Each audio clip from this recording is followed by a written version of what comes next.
नमस्कार, दूरदर्शन हिमाचल देख रहे हैं आप। मैं हूं आपके साथ हेमलता शर्मा और चुनावी दौर के इस खास कार्यक्रम में आप सभी का बहुत बहुत स्वागत है।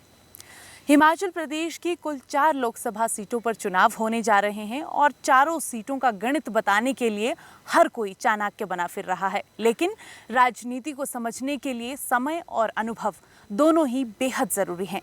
तो आज हम आपको एक ऐसे खास मेहमान से मिलवा रहे हैं जो हिमाचल प्रदेश की राजनीति में एक लंबा अनुभव रखते हैं और अच्छी खासी राजनीति की समझ भी। 6 बार के विधायक रह चुके हैं, पूर्व बागवानी मंत्री हैं और वो हैं रामपुर विधानसभा क्षेत्र से 6 बार के विधायक सिंघीराम जी। बहुत बहुत स्वागत सर आपका हमारे इस खास कार्यक्रम में। धन्यवाद सर, कार्यक्रम की शुरुआत करते हैं। तो सर, पहला सवाल तो आपसे यही रहने वाला है, राजनीति ही क्यों आपने अपने करियर के रूप में चुना? मैं जब स्टूडेंट था जी। तो 1974 और 75 के बीच का एक किस्सा मैं आपसे शेयर करना चाहता हूँ जी। कि बेसिकली जो मेरा गांव है ग्राम रचौली, वहाँ एक अगस्त के महीने में एक मेला हुआ लगता है। जी। तो उस मेले में मैं और मेरे जो कॉलेज के जो दूसरे जो सहपाठी थे, साथी थे, उन्होंने कहा भाई आपके गांव में कोई मेला है, हम भी इस मेले में जाना चाहते हैं। और हम गए, मैंने उनको इनवाइट किया, मैंने कहा वेलकम, आइए। और उस मेले में जो मेला शुरू था, जी। उस ग्राउंड में, मेले ग्राउंड में जो पार्टीज थी जो डांस करते थे, गांव के लोग, महिलाएं थी, यूथ थे, वो 2 पार्ट में डिवाइडेड थे। और उसमें जो है फ्रैंकली स्पीकिंग, उसमें जो है कास्टिज़म था उस वक्त। जी।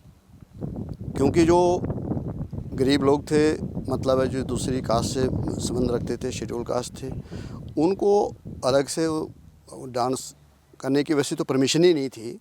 दे were not allowed to there. तो जब मेरे साथी और मैं, हम सब वहाँ पर उस माला में साथ में डांस करने के लिए आए, तो वहाँ के जो उस वक़्त के रूढ़िवादी जो लोग थे, उन्होंने बड़ा स्ट्रांगली अपोज किया कि वाई ही इज़ डांसिंग। यहाँ तक नौबत आ चुकी थी कि मार कुटाई का भी सामना होना था। मुद्दा भड़क गया। और हमने उसी में बुद्धिमत्ता समझी, हम वहाँ से एक्सेप्ट निकल गए। और उस वक्त जो लेट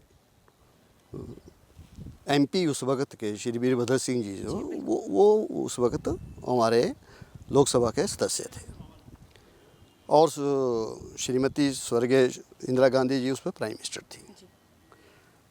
तो आप समझ सकते इस बात को कि उस वक्त मैंने और मेरे जो साथी थे दूसरे 1-2, हमने एक लेटर लिखा prime minister of India, president of India, copy to the Lok Sabha MP, कि यहाँ ऐसा ऐसा हो रहा है, ऐसा ऐसा ये चल रहा है।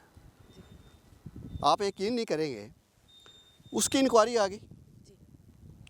लेट जो हमारी प्राइम मिनिस्टर उस वक्त की स्वर्गीय श्रीमती इंदिरा गांधी जी, उन्होंने श्री वीरभद्र जी को बुलाया उस वक्त कि भाई आप बताइए, ये जो लोकसभा कॉन्स्टिट्यूंसी आपके पास आती है, इसमें ऐसी आया, तो ये क्या है। वहाँ से इंक्वायरी आ गई। और जब इंक्वायरी आई तो SD was assigned the duty there, deputy commissioners, SP Shimla, और ये सब इन लोगों की ड्यूटी लगी और उन्होंने हमको सबको बुलाया और दूसरी पार्टी को भी पार्टी बना लिया। वो सीन उस वक़्त का मैं आज सोच रहा हूँ, उस पर 100-200 आदमी है, उन्होंने एक्यूज़ बनाए थे। और हमारी तरफ से जो दूसरे जो थे वो भी 10-15 आदमी थे, क्योंकि डरते थे, आगे आ नहीं रहे थे। मैं उसमें था पहले, I lead that deputation at that time. और उसके बाद 8 अगस्त को ये मेला होता है, हमेशा इसकी डेट फिक्स होती थी। नेक्स्ट ईयर 8 अगस्त को वहाँ पर एसडीएम बैठा उसमें और उसने दोनों पार्टी को लगा करके वहाँ पर वो सबकी मालाएं प्रो करके डांस करा दिया। जी जी जी और 1 साल के लिए वो ग्राउंड जो है बिल्कुल ही बैन कर दिया। जी तो मैं उस पर सोचा, जी फिर मेरी 75 में ग्रेजुएशन हुई, मैंने सोचा कि ये डिस्पैरिटी क्यों, जी सब पढ़ रहे हैं, जी बिल्कुल सब लोग एक जैसे हैं, ये ऐसा क्यों हो रहा है, ये कुरीति है। जी और ऐसी जो घृणित मेंटालिटी है, ये जो समाज में इस प्रकार के जो वातावरण है ये ख़राब करेगा। जी तो मैं उस वक्त ये सोचा कि मैं इसको कैसे, ये सोशल लेवल है, मैं इसको कैसे दूर करूं। जी और उसके बाद क्या होता है कि उसके 75 और 6 में अपने लोकसभा का इलेक्शन था, जी, एक 75 में इमरजेंसी भी लागू हो गई थी। बिल्कुल बिल्कुल तो वीरभद्र जी जो है उस वक्त वो पार्लियामेंट्री कॉन्स्टिट्यूंसी मंडी के नुमाइंदे थे। जी तो मेरी उनसे इंटरेक्शन हो गई और इंटरेक्शन ऐसी हुई कि उनके जो अपना जो कैंपेन था, टूर प्रोग्राम था, जी मैं उनके साथ अटैच हो गया। जी तो 7-8 दिन का टूर था उनका जी और मैं उनके साथ रहा और काफ़ी अच्छा उन्होंने कहा कि नहीं तुम कुछ करना चाहते हो या आगे कोई पढ़ाई करना चाहते हो। जी तो मैंने उस वक्त क्या कहा जी मैं तो अनएम्प्लॉयड हूँ, मैं तो नौकरी चाहता हूँ। जी कहते भाई और क्या करेंगे नौकरी के साथ साथ। तो मैंने कहा जी बाकी तो जो थोड़ा मेरे मन में थोड़ी ठेस है, दिमाग मेरे को लगी है थोड़ी सी, मैं कहा ये भी हम करना चाहते हैं। नहीं अच्छी बात है, कहते करो। तो सर क्या ऐसा माना जाए कि कांग्रेस ज्वाइन करना या फिर राजनीति में आने में वीरभद्र सिंह के साथ आपकी करीबियां और उनका प्रोत्साहन रहा है? बहुत रहा, मैं नहीं भूल सकता। जी हम उनमें से नहीं हैं। जी आज हम जिस मुकाम में पहुँचे हम उनकी बदौलत से पहुँचे। जी सच्चाई पब्लिक में है जी और हमें बोलने में भी कोई हिचकिचाहट नहीं है। जी हमको राजनीति में लाने वाले वही थे, जी राजनीतिक गुरु मेरे वही थे जी और राजनीति का सफ़र भी मेरे को उन्होंने ही कराया। जी और उस भगत जो स्वर्गीय श्री राजीव गांधी थे, जी he was a general secretary of Youth Congress जी और वो मेरे इलेक्शन में कैंपेन के लिए आए। जी और जब वो रामपुर में पहुंचे, रामपुर में जब लैंड किया उनका हेलीकॉप्टर, उसके बाद मीटिंग थी कि उस वक्त भी जो लैग पोलिंग थी लीडरशिप में, ऊपर बड़े शीर्ष नेताओं में, वो ये थी कि भाई राजीव गांधी की मीटिंग कोई सक्सेस ना हो यहाँ। इसीलिए मीटिंग का जो उस वक्त भी था, जो टाइम फिक्स किया गया वो 9:30 बजे सवेरे का करा रामपुर में। 9:30 बजे कहाँ से पब्लिक आएगी। वीरभद्र जी को सारी रात में नींद नहीं आई और उन्होंने भीड़ जुटा ली और राजीव गांधी का जो फंक्शन था, इलेक्शन कैंपेन का जो चुनावी सभा थी, वो सफल कराई। जब आप एक नॉर्मल यूथ थे, कॉलेज स्टूडेंट थे, उसके बाद जब आप एकदम से आप नेता बन गए, तो क्या कुछ बदलाव आपने अपनी ज़िंदगी में पाया? देखो ऐसा है कि पहले 5 साल का पहला साल जो था वो तो मेरा लर्नर का था। जी उस वक्त तो मुझे ये पता नहीं था कि राजनीति में हमने कहाँ क्या काम करना, कैसे चढ़ना। और शुरू में डिफ़िकल्टीज आई, वो इसलिए आई क्योंकि यहाँ जो मुख्यमंत्री थे उस पर ठाकुर रामलाल जी थे। तो क्योंकि ग्रुपिज़म बिहाइंड द कर्टन या हिडन जो एजेंडा था वो हम तो समझ नहीं पा रहे थे, लेकिन हमको थोड़ा सा उस ग्रुप का माना जाता था। जब एक बारी उनके समय में एक बजट पेश हुआ ठाकुर रामलाल जी के टाइम में, तो उस बजट में उन्होंने कॉन्स्टिट्यूंसी वाइज जो बजट एलोकेट किया था उसमें हमको तो काफ़ी पीछे किया था। और उस वक्त हमारी अभी ये जो चंद्रेश कुमारी जी रही राज्यसभा की और अपने लोकसभा की मेंबर, वो हमारे साथ एमएलए थी उस वक्त, और श्री चंद्र कुमार जी जो आज मिनिस्टर है वो भी मेंबर थे उस वक्त। हम 3 आदमी जो है हमने तीनों ने प्रोटेस्ट किया। हम चीफ मिनिस्टर साहब के पास गए, ठाकुर साहब के पास गए, हमने कहा मुख्यमंत्री जी आप हमारे साथ क्या किया, ये तो अन्याय किया आपने। हम तो नहीं करेंगे, हम तो पीछे हट जाएंगे। तो उस वक्त भी हमने बड़ा भारी रेजिस्ट किया और उनके साथ हमने कन्फ्रंटेशन भी की अपने क्षेत्र के लिए कि भैया अब हमारे को तो अपने बजट ही नहीं दे रखा हुआ, ये क्या मजाक है। तो राजनीति में उस वक्त भी हमने ज़रा जोश दिखा लिया था कि भाई नहीं, ऐसा नहीं, ऐसा होता है। उसके बाद राजनीति ये कहती है कि ठाकुर रामलाल जी के उस वक्त कोई संबंध सेंट्रल गवर्नमेंट के साथ थोड़ा सा उनके बिगड़ गए थे। 83 में इंदिरा जी ने वीरभद्र जी को बुला लिया कि भाई you go to the state and आप अपने स्टेट संभालो बाबा। उनको आदेश हो गया। जब वो आदेश हो गया तो वीरभद्र जी शिमला आ गए, एज ए MP थे उस वक्त तो, और किसी को पता भी नहीं था कि आगे क्या होना है। और वो अपने हॉलीलॉजी में भी नहीं गए और वो किसी अपने रिश्तेदार के जो उनके रिलेटिव थे यहाँ वहाँ पर श्री योगेंद्र चंद जी, तो उनके वहाँ ठहरे हो। जब 9 अप्रैल को हमारे जो ऑब्जर्वर थे दिल्ली से आए थे, उनकी मीटिंग, हर MLAs की मीटिंग हुई। इंडिविजुअल को उन्होंने बुलाया, एक एक आके विचार लिए गए, क्योंकि लोकतंत्र है, लोकतंत्र में डेमोक्रेसी होती है, उसका आदर करना होता है। और बड़े आराम से एक एक MLAs की जो कंसेंट उन्होंने ली भी, क्या होना है, क्या कौन होगा, नेक्स्ट कौन होगा। तो उस वक्त भी ग्रुपिज्म चल पड़ा, एक तरफ हो गए कुछ लोग, एक तरफ हो गए कुछ लोग कहीं हो गए, क्योंकि हाईकमांड का हुक्म उस वक्त था इंदिरा जी का कि भाई he will be the chief minister. Next आदेश हो चुका था, लेकिन फॉर्मेलिटीज तो करनी होती थी। तो उस वक्त जब जो ऑब्जर्वर थे वो आए और उन्हें अनाउंस कर दिया, ठाकुर रामलाल जी को कन्वे कर दिया और विधानसभा में आए। और विधानसभा में जो मीटिंग थी फॉर्मल, और उन्होंने कहा भाई आप इनका नाम प्रपोज करो। ही प्रपोज वीरभद्र ने कि भाई आप चीफ मिनिस्टर का उनको प्रपोज कर दिया। और सेकंड हमारे वो थे नारागढ़ से विजेंद्र सिंह जी, उन्होंने कर दिया और चीफ मिनिस्टर बन गए। ऐसी क्या वजह रही जो आपको कांग्रेस छोड़नी पड़ी और आपने? अब उसमें भी हमको बता दूं, हम भी अभी साइलेंट मोड में है, हमने प्रॉपरली नहीं छोड़ी हुई है। ये तो कारण ये है क्योंकि हमेशा जब कोई पावर कॉरिडोर टकरान हो जाता है तो उसमें ईगो आ जाता है, उसमें ईगो आ जाता है। और उसमें बेटर ये रहता है कि कहीं ना कहीं क्लैशेस आया होगा और मिस इन्फॉर्मेशन गई होगी, उस वजह से वैसे सरप्राइजली एक सीटिंग कैबिनेट मिनिस्टर का टिकट कट गया। सर, नाराजगी सिर्फ टिकट कटने की थी या कुछ और भी?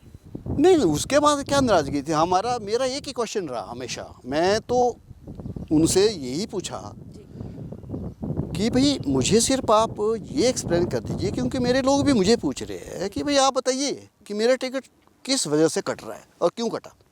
मैं यही क्लैरिफिकेशन मांगता रहा। नाराजगी की मेरे नाराजगी क्यों कटा भाई, बाकी तो यही वजह रही, बाकी तो हमारा कोई ये नहीं रहा, कोई पर्सनल कोई ये नहीं रहा। आपने बहुत सारे किस्से अपने इनिशियल राजनीतिक करियर के सुनाए, तो ऐसे में क्या मानते हैं और क्या देखते हैं उस वक्त की राजनीति में और इस वक्त की राजनीति में कितना फ़र्क पाते हैं आप?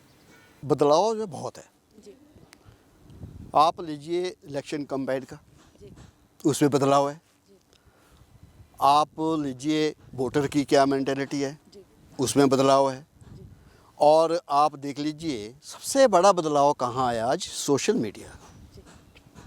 जब आपका सोशल मीडिया इसमें आ चुका, पॉलिटिक्स में इन्वॉल्व हो गया, और दूसरी बात ये कॉर्पोरेट सेक्टर्स जब ये इसमें पॉलिटिक्स में या डेमोक्रेसी में आ गया, बदलाव तो बहुत आ गया। मेरे पहले इलेक्शन में 20,000 रुपये का खर्च हुआ, 20,000 से में 2-1 हज़ार वापस हुए। सबसे बड़ा बदलाव क्या है कि उस वक़्त के जो लीडर थे, जो सेवा भाव से आए थे, पब्लिक की सेवा करना चाहते थे, इलाके का डेवलपमेंट चाहते थे, वो उनके ऊपर ही वो कंसंट्रेट करते थे। कि मेरे इलाके का मेरा कैसे विकास हो। हम उस वक्त पैदल जाते थे। मोस्टली पंचायतें जो थी सारी सड़कों के बिना थी। और 1983 के बाद रामपुर चुनाव क्षेत्र में सड़कों का जाल बिछा। उस वक्त ऐसा हमारी ट्यूनिंग थी। श्री वीरभद्र सिंह जी यहाँ चीफ मिनिस्टर आ चुके थे और मैं एमएलए था। जो मैं करता था कहता था या वो भी उनको कहते थे, वो सारे काम हुआ करते थे। डेवलपमेंट काफ़ी हुई और वही डेवलपमेंट आज भी देखने को मिल रही है। सर, कमियां भी हमें ज़रूर बताइएगा कि अभी और क्या चीज़ें ऐसी हैं जो रामपुर विधानसभा क्षेत्र को चाहिए और वहाँ के लोग मांगते हैं। हमारा जो रामपुर चुनाव क्षेत्र है 2 प्रकार का है। 3,500 की हाइट वाला भी है, 7,500-8 हज़ार हाइट का भी है, जिसकी है सारी। तो उसमें रोड तो हमारे टाइम की ही सारी कनेक्टेड हो गई है। सड़कें तो है कच्ची है, अब अभी तक उनको पक्के करने की ज़रूरत है। और दूसरा ये है कि जो सबसे बड़ी जो आपने इकोनॉमी को आपने बूस्ट करना है, वहाँ के लोगों की जो आय है उसको बढ़ाना है। उसके लिए आपको वहाँ के क्लाइमेट के मुताबिक या वहाँ की जो सिचुएशन है उसके मुताबिक आपको जो प्रोजेक्ट्स है वो लाने पड़ेंगे। आपका जैसे हाइट में सेब है, 5-6 हज़ार से ऊपर की हाइट है, वहाँ अच्छी क्वालिटी का सेब हो, मोटिवेशन हो, और उसके लिए जो है जो डिफरेंट डिपार्टमेंट्स है उनको काम करना चाहिए।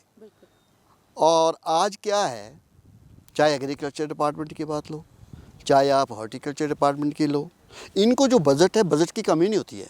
बजट जो है एलोकेटेड होता है। अब वो क्या करेंगे, जिना फाइनेंशियल ईयर का जो 31 मार्च आ रहा है उससे 2-3-4 महीने पहले वो एक या तो कैंप लगा लेंगे या महिला मंडल्स को बुला लेंगे या किसी और को बुला करके सिर्फ एक्सपेंडिचर उसको खर्चने की बात करते हैं, जो कि मेरी समझ के मुताबिक ठीक नहीं है। सर, मेरे जहन में एक सवाल है। सर, ये बहुत ऐसा ट्रेंड देखा जा रहा है कि पार्टी से नाराज़गी हो तो पार्टी बदल ली, टिकट नहीं मिला। आपकी बात नहीं सर, बहुत सारे ऐसे कई नेता भी हैं जिनकी मैं बात कर रही हूँ। क्या सर पॉलिटिकल जो करियर है या एक पॉलिटिशियन है, उनका वास्ता केवल टिकट से ही रह गया है? आपके नज़र में क्या है कि टिकट के आगे भी कोई चीज़ वो सोचते हैं, या फिर उनका ये है कि अगर टिकट नहीं मिला तो दूसरी पार्टी में चले गए? ये तो हम पिछले 10 साल से देख रहे हैं जी। ये जो आज ट्रेंड आ गया जी। ये पोलराइजेशन मैं कह सकता हूँ इसको। पोलराइजेशन तो इसमें भी आ गया, आज के वोटिंग पैटर्न में भी आ गया। आपने खुद अपने आप को आपने डिवाइड कर दिया।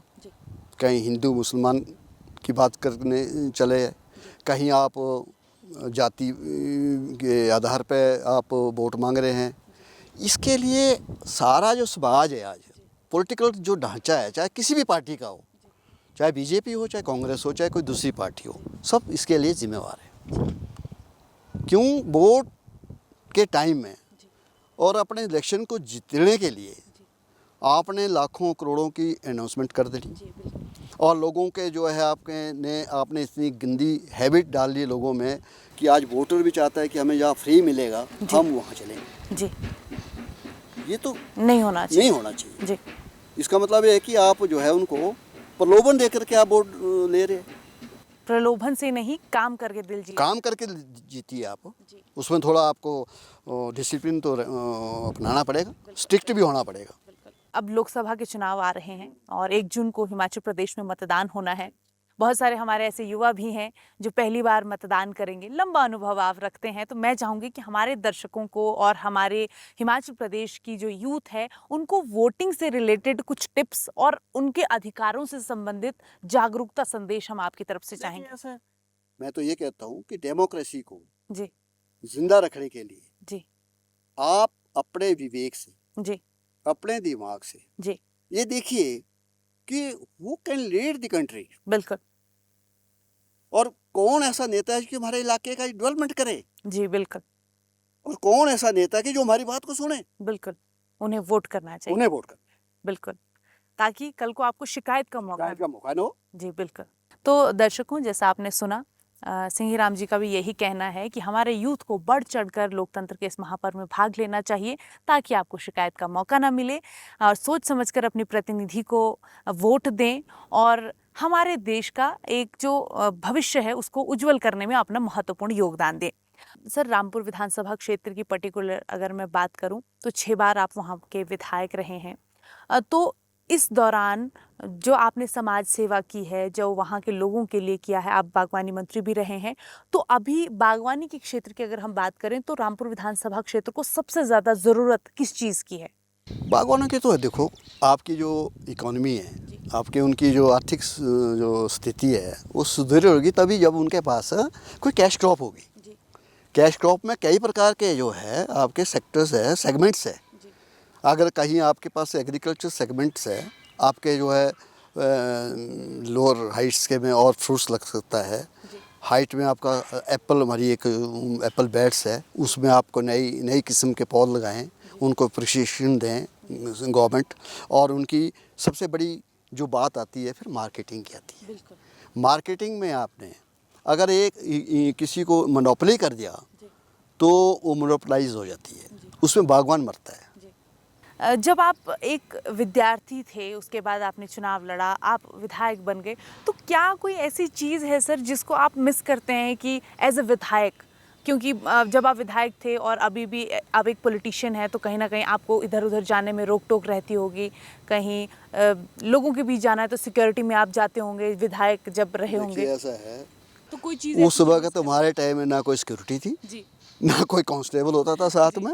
हम पब्लिक के बीच जाते थे, पब्लिक के बीच हमें बड़ी खुशी से जी, और बड़े चाव से हमारा वेलकम होता था। जी, और हम हर एक घर में जा कर के, हर गांव में जा कर के, हर उत्सव में जा कर के हम एंजॉय करते थे। और आज इनसिक्योरिटी क्यों है, जी, इस पे भी एक क्वेश्चन है। जी, आज किसी को सिक्योरिटी में गार्ड चाहिए, आपके साथ कांस्टेबल भी है और आपके पास और सिक्योरिटी भी चाहिए। आपका बिहेवियर, आपका स्वभाव, आपके पब्लिक के साथ क्या इंटरेक्शन रहा, ये एक अकाउंट करता है। अगर आज मैं XMLA हूँ, मेरे को आज इस उम्मीद से चलना है कि मैंने जो अपना टाइम देखा मैंने देखा। और आज के टाइम में मैं ये एक्सपेक्ट नहीं करूँगा कि मैं जो मेरे को उस पर सलूट मारते थे आज भी मुझे सलूट मारे, मैं वो नहीं चाहूँगा। मैं ये चाहूँगा जो मेरा बिहेवियर उस वक्त था, जो मैंने उस पर काम किया, तो मुझे वो आज पे कर रहा है। सर, एक सवाल और है। राजनीति में आरोप प्रत्यारोप का सिलसिला लगातार चलता रहता है, तो ऐसा मतलब ये जनरल सवाल है कि जो ये आरोप राजनीति में लगते हैं, इस आरोप का पॉलिटिकल करियर से हटकर जो आपका निजी जीवन है उस पर कितना प्रभाव पड़ता है? नहीं, बहुत।